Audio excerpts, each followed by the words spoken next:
Okay, hello everybody, and just update. Oh, excuse me. I am kind of getting over. I'm getting over being sick. Uh, but I actually mostly did this off of templates that I had made, and then I went back with this and just to kind of see the differences. And I had a couple, over here. Like not really much of a variance at all. In here, a little bit of range, and also some things, some notes to myself, really. Uh, like really here, it actually the inside one is the actual template of that, and then that's what the template I made ended up with. So I may end up going with that instead. And then I've actually got having problem getting the actual thickness, uh, because of how I'm doing it in there and couldn't get the marker in. So I ended up using the X-Acto blade, just jamming it down to get me some reference marks. So at least I've gotten that. So, and because I've got some design ideas, for like, not so much a trigger guard. Well, basically it is a trigger guard, but when you're in certain modes, you want to make sure that you're only firing that when you want to. So having this little shield will basically just prevent accidental misfire. Uh, and then I've got an idea, here, but yeah. And so, for the most part, my template was actually fairly well, on the money. Honestly. It. There was really not enough of a variation for me to actually point to. And then this was actually, I was using tape to hold the template down. It was just some 2mm foam. Uh, and so this is just kind of like if you have your stuff taped down, then you can do this because I'm going to cut that out anyway. But now I can see where the tape was, and I can so I know. Wow.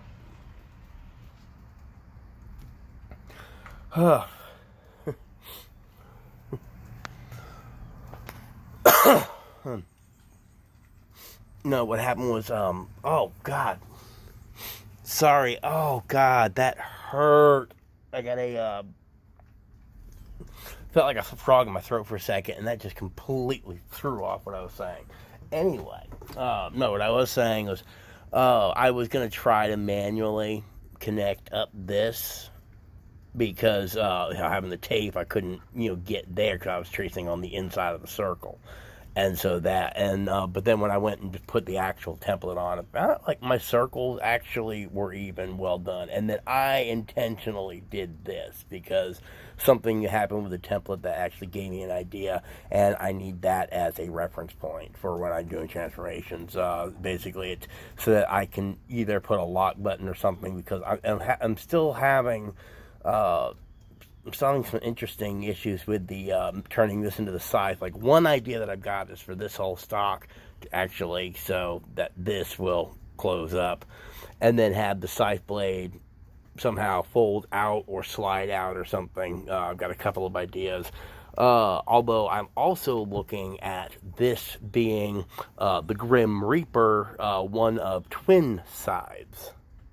So I also like that weapon as well. So I'm kind of doing an exploration of all of the scythe weapons from Ruby.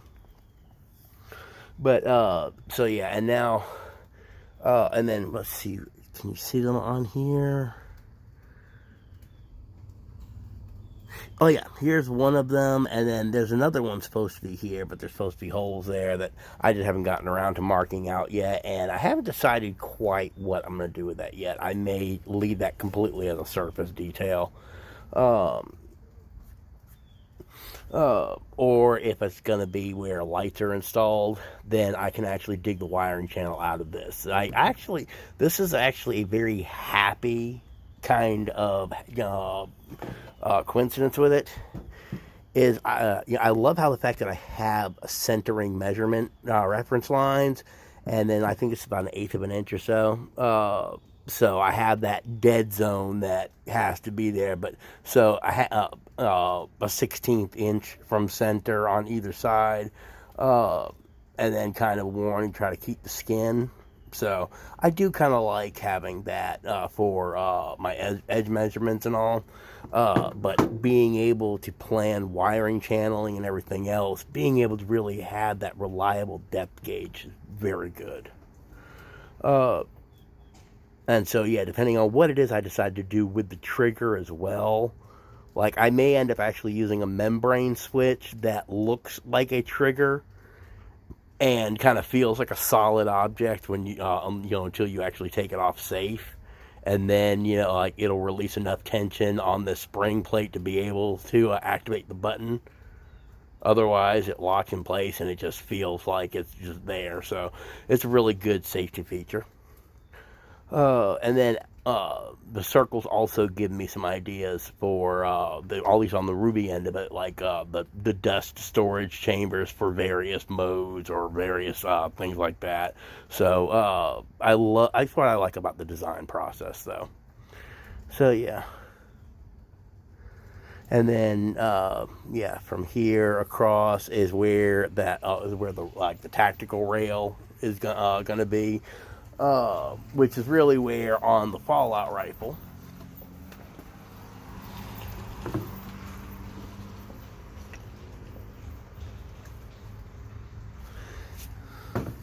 yeah, I kind of got to be careful because I pulled off some of the detail stuff so that I can get additional templates.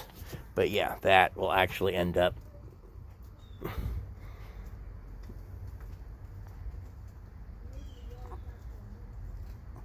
and so, yeah, I'm going to be looking at using craft plywood to rebuild this. And some of it, I mean, it's not going to really be that hard to do. I mean, I can use like the 1/2 inch dowels or 1/4 inch dowels. I think it's a 1/2 inch. Yeah, that's a 1/2 inch. But yeah, I can sit there and I can use like 1/2 inch dowels, you know, and the craft plywood, you know, yeah, I'm kind of liking the thing, but yeah, there's actually a piece that goes on here, so I actually have to also try to recreate a lot of the detailing, because I am wanting to do, I am doing an accurate one, but I also do like the structure because it really has given me a lot of inspiration on being able to do the Ruby inspired weapons, which, you know, with Ruby, because you're dealing with the magic mechanic, I have to kind of, you know, learn to fudge certain things. Like if I want to do energy field effects, I'm going to have to be learning some EL, you know, or maybe some edge lit acrylic or something like that. But I actually might be able to really do some kind of Ruby inspired props and be able to actually do a lot of the transformations and then like mode changes through various you know, things. So kind of like my own ideas, like if I was in the Ruby universe. But yeah, sorry, myelophagia is kicking in. Yeah, with the Fallout rifle, there's actually a piece that comes down, and what I thought was actually going to be the sniper barrel is actually like a power conduit that it goes underneath here. So I can't find that, so I'm going to have to replace the dowel probably. And then I'm probably going to just use, you know, just this, which I thought that it was supposed to go in here. I actually found out that it's supposed to maybe go somewhere else, and I'm not sure what goes on in here. So, whew. But yeah, no, I just wanted to get this up and kind of get some progress notes going. I've also got some really interesting ideas on how to take this part and attach it to a crossbow prop, and like maybe really be able to do some, you know, some interesting variations and everything of like the Power Rangers weapons. Like, because I really love the original Power Rangers and how they could combine all the weapons into the one Mega Blaster. So that's also a prop that I've really kind of went on my list for a little bit. So I may be kind of doing a bridged project here. So anyway, I'm going to get this uploaded because I'm actually waiting for a couple things to get done, and so I can get some more work done later. Sorry.